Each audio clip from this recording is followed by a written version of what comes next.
सम्माननीय सभामुख महोदय, म यो संसदलाई सोध्न चाहन्छु र सभामुखज्यूलाई पनि अपिल गर्न चाहन्छु।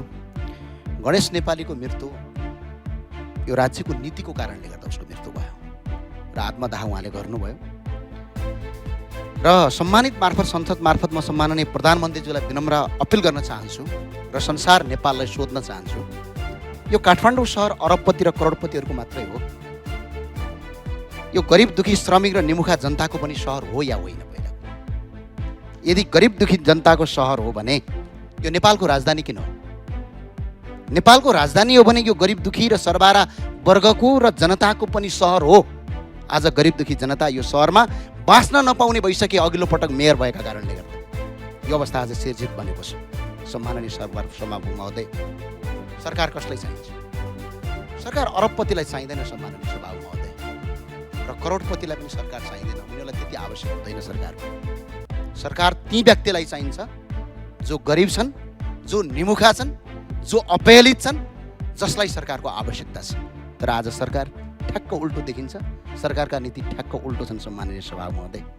आज सरकारका ऐन नीति नियमहरू हेर्दा सुविधा र व्यवस्था हुने खाने अरबपति र करोडपतिहरूको पक्षमा केन्द्रित देखिन्छ। म एक एक नियम ऐन मन्त्री परिषदका निर्णय लिएर पढाउन सक्छु सम्माननीय सभामुख महोदय। गरिबका लागि देखिँदैन।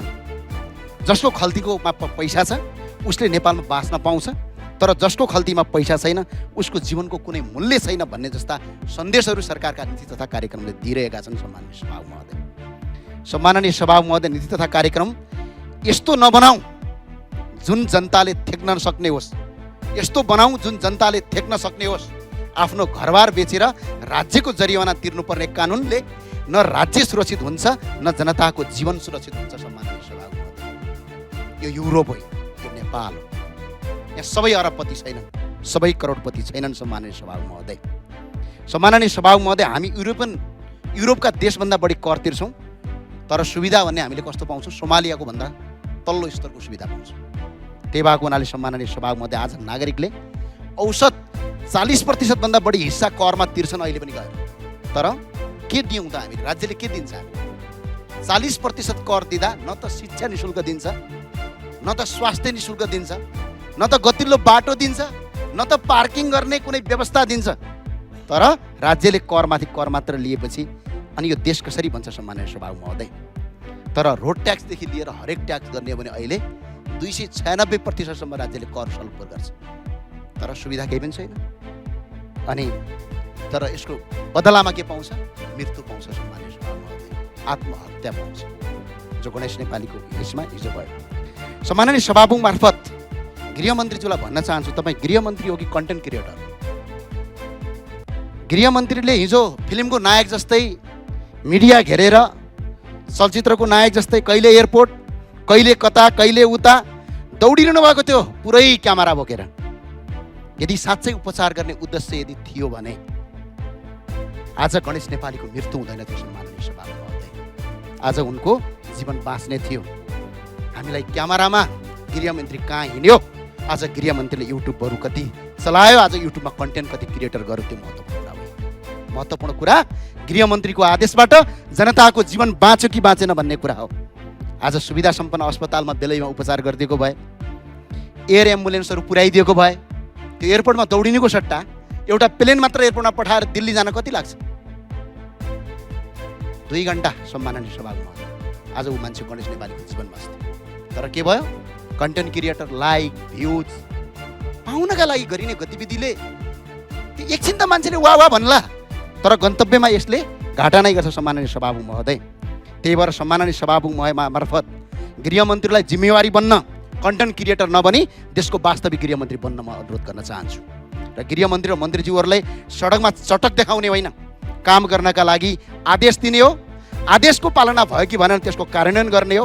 हिजो सडकमा प्रदर्शन गर्नुभन्दा गणेश नेपाललाई राति नै हेलिकप्टर मार्फत उद्धार गरी नेपाल वायुसेना निगमको जहाजबाट यमुनाबाट दिल्ली पुर्याइदिएको भए यो अवस्था हुँदैन थियो सम्माननीय सभामुख महोदय। म आज याद दिलाउन चाहन्छु सम्माननीय सभामुख महोदय। प्रतिनिधि सभाको संसदको गेट अगाडि इलामका प्रेम प्रसाद आचार्यले आत्मदाह गर्नुभएको थियो भने आज ठ्याक्कै 1-2 वर्ष 2-3 वर्ष नपुग्दै आज मुहुका गणेश नेपालीले मट्टीतेल छर्किएर आज आत्मदाह गर्नु पर्यो। उनीहरूको पीडा एउटै थियो कि यो देशमा गरेर खान पाऊँ, बसेर गर्न पाऊँ, गरी खान पाऊँ भन्ने हो सम्माननीय सभामुख। तर सरकार फेरियो, कुर्सी फेरिए, तर जनताको पीडा फेरिएन सम्माननीय सभामुख। कुर्सी फेरिनु, सरकार फेरिनु महत्त्वपूर्ण कुरा रहेनछ। महत्त्वपूर्ण कुरा जनताको जीवन फेरिनु पर्ने रहेछ।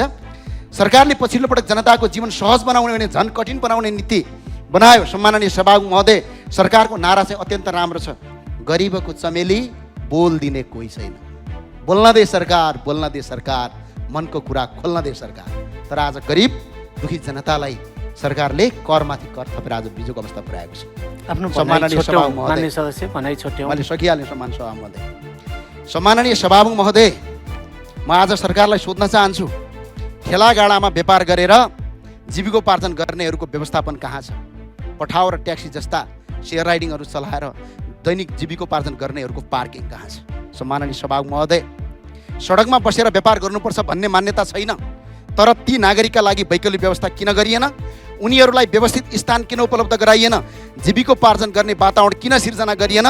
यही प्रश्नको जवाफ यो सरकारलाई, जनतालाई दिनुपर्छ। सम्माननीय सभामुख, यो सरकारलाई 100 दिनमै सबै काम पुरा गर भन्न खोजेको होइन मैले, तर कम्तीमा जनतालाई मार्ने होइन बचाउने नीति ल्याउनुपर्छ। दुर्भाग्यवश सरकारले जनताले पाउँदै आएको गरिब दुखीले इन्सुरेन्स बिमासम्म कटौती गर्यो 100 दिनमा। सम्माननीय सभामुख महोदय, त्यही भएर सम्माननीय सभामुख महोदय, सरकारलाई सबै 100 दिनमा गर्न आऊ भन्न आएको होइन, तर हिजो स्थानीय सरकारको प्रमुख हुँदा काठमाडौँमा गरिबलाई बाँच्न गाह्रो भयो। आज त्यसको परिणाम हामीले भोगिरहेका छौँ। सम्माननीय सभामुख, त्यही भएर सरकारलाई विनम्रता गर्न चाहन्छु, हिजोको सरकारले जनताको कुरा सुनेन, जनताको कुरा बुझेन भनेर जनताले मत परिवर्तन गरेका हुन्। तर जनताको कुरा सुने जस्तो गर्नुहुन्छ, देखे जस्तो गर्नुहुन्छ, युट्युबमा भिडियो आउँछ, टेलिभिजनमा इन्टरभ्यू आउँछ, तर कन्टेन्ट बनाइन्छ, लाइक कमाइन्छ, भ्युज कमाइन्छ, तर जनताको जीवन बचाइँदैन। आज कर्णालीमा पनि एउटा हेलिकप्टर नपठाएर मान्छेहरूको मृत्यु भयो। आज पनि एउटा उद्धार नगरेर आज मान्छे, एउटा गणेश नेपालीको आज मृत्यु भएको छ। त्यही भएर सम्माननीय सभामुख महोदय, आज यदि गणेश नेपाली जीवित हुनुहुन्थ्यो, यदि सरकारले बेलामा उद्धार गरेको भए, गरिबको चमेली बोल दिने कोही छैन, मलाई बोल्न दे सरकार, मनको कुरा खोल्न दे सरकार भन्ने सरकारलाई गरिब दुखी जनताको आँसु पुछिदे सरकार भन्छु। धन्यवाद। जय राष्ट्रवाद, जय नेपाल।